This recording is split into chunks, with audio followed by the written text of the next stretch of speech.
आप देख रहे हैं ये ट्राली अभी जो है फंस चुकी है। तो अभी हम 4 ट्रैक्टर लगाकर इसको निकाल रहे हैं।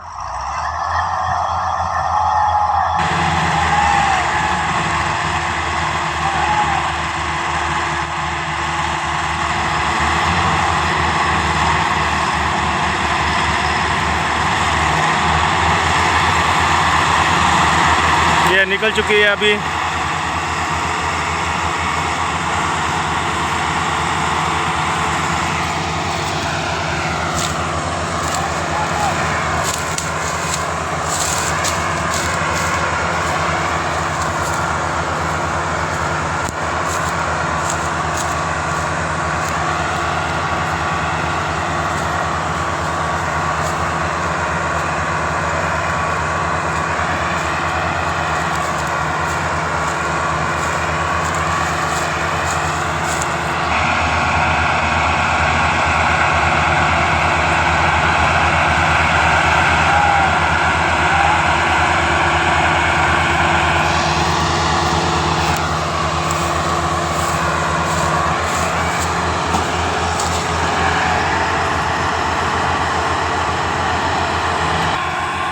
जैसे कि व्यूवर्स आप देख रहे हैं कि ज़ोर आजमाई करते हुए हमारा जो है टोचन वो टूट गया है। अभी एक और गाड़ी आके लगाई है जी, जिसकी वजह से टोचन टूटने की वजह से अभी हमें गाड़ी चेंज करनी पड़ी है।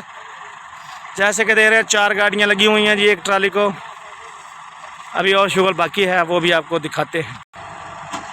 दोबारा ये फिर अभी ज़ोर लगाने लगे हैं।